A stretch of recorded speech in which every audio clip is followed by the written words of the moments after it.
So I have no notes. Grace has coached me to say just speak from the heart. So when I realized the only thing standing between you and the food is me. So I will try to be brief.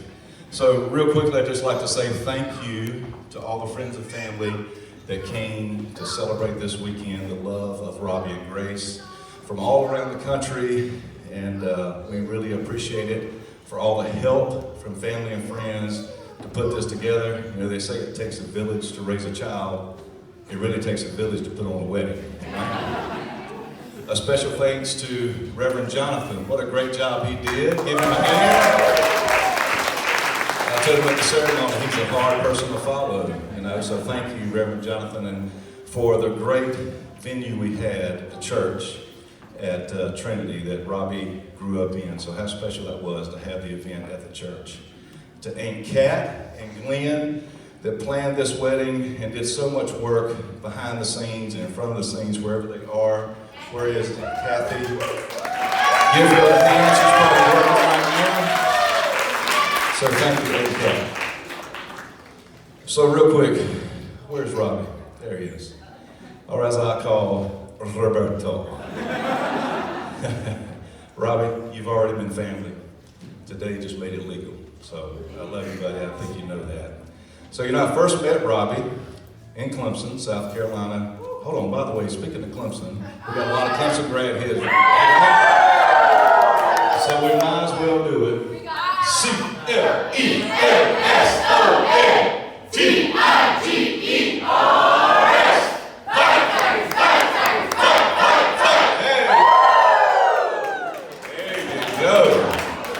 And if you're not a Tiger fan, that's okay. You can be last at 9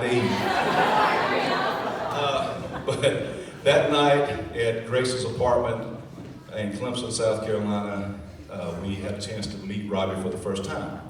A lot of her friends that were in the wedding and here tonight was there. And I tried to shake Robbie that night. I kept calling him William. And he just smiled and went along with it and never shook him a bit. So Grace's sorority sisters kept coming up to Shay and I and saying how awesome Robbie was. That this is truly a great guy. And that carried a lot of weight with us. Through Grace's time at Clemson, we got to know these young ladies, spent a lot of time around them, and listen, these girls looked out for each other and still do. Sisters before misters, no girl left behind, right? So they're a great group of girls. So Robbie became highly recommended. So as we spent more and more time together, Robbie, I think what really stood out to me, one story I'll tell, is a family beach trip. Grace, you're right, this story I'm going to tell. At Folly Beach, we've been on the beach all day, had a great time, and that night had dinner and decided to settle in for a little family karaoke night. Now Robbie did a song. Robbie, what was that song? You raised me up. No, you got to sing it. You raised me up. Okay. And Cooper, he actually did a good job that night. But that's not what impressed me about Robbie. It was what happened, and I was impressed, Robbie. But what happened next was he encouraged Sean, which is sitting here now at 16, then he was a little over 12, around 13. Yeah, it's okay, we love Sean. And he is single, ladies, it's okay. But he got up with Sean to sing a Bruno Mars song. Shortly into the song, Robbie stepped back and let Sean shine. Nobody asked him to do that, nobody told him to do that, but he wanted Sean to be on the spotlight, and it helped Sean gain his confidence. And Robbie, I'll never forget that night. It was so special and really spoke a lot about your character. Thank you for that. So Ed and Margaret, wherever you are right here. The Moores, my new, is it in-law, outlaw? In-laws. Thank you for raising a son that I have no doubt, no reservations to hand it off to my precious Grace too. I love him, thank you. Yeah, give him a hand. And now to my amazing Grace. Grace, you have always been beautiful. Tonight, you look more beautiful than I've ever seen you. And the love is just shining off you two like a piece of the sun. So I'm so very proud of you for the woman that you've turned into. That you're smart, you're funny, you're beautiful, you have courage, you're a hard worker and a great planner. You can be a little sassy, and I love that about you.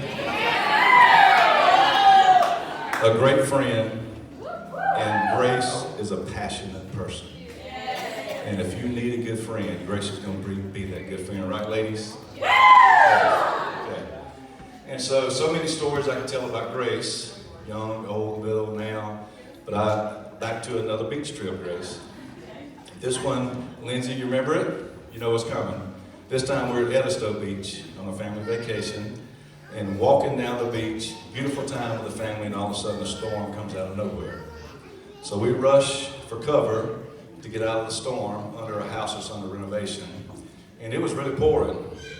About 2 minutes into it, Grace walks out into the storm and raises her hands to the heavens. And I swear, Grace, you said, "Bring it on, God. Give me all you got."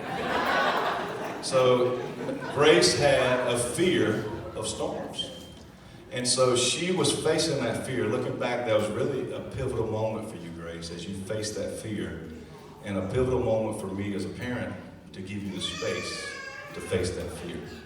And I'm so very proud that you did that and what you've faced since then. I'm just so proud of you.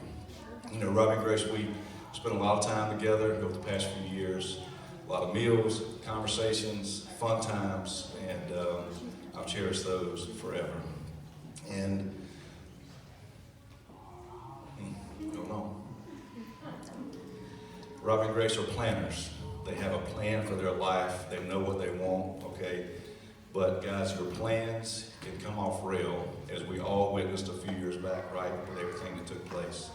In the blink of an eye, your plans can go to pot. You know, the Bible tells us in Jesus' own words in John 16:33, okay? This world you will face trouble, but have no fear, for I have overcome the world. And I know your faith to you means so much, so I challenge you to keep God first, each other second, family next, friends, and then everything else, and it'll fall in line. Even with that, the plans can go off rail. So when it does, what do? You've got to trust each other, and again, trust God. Lean into each other, and surround yourself with like people, many of which are in this room tonight, that's going to help you through those times. Now, my two greatest and favorite four-letter words in the English language. And my mother over here says, "Oh no, what's he about to say?" The first one is L-O-V-E, love. And I think everybody here tonight can see we got a chance to witness real love in action and them commit to each other tonight.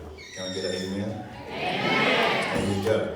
The next one is H-E-L-P, help. Because in this life, you will need help. You will have challenges that face you that you don't know what to do. Robbie, as a man, we are hard-headed. All the women said amen. Amen. Y'all didn't say that loud. All the women say amen. Amen. It's how God made us. We're hard-headed. But Robbie, it's okay. Swallow that pride and reach out for help.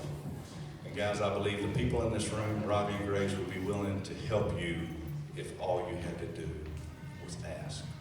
So I wish you all the best, all the happiness, all the best health, and all the success that life can give you as a couple.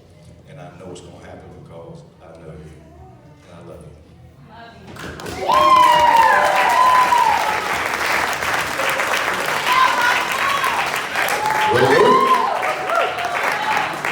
If they were in Clemson, they'd be saying, "Whoop, whoop."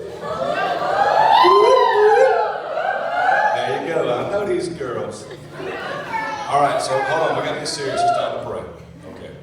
So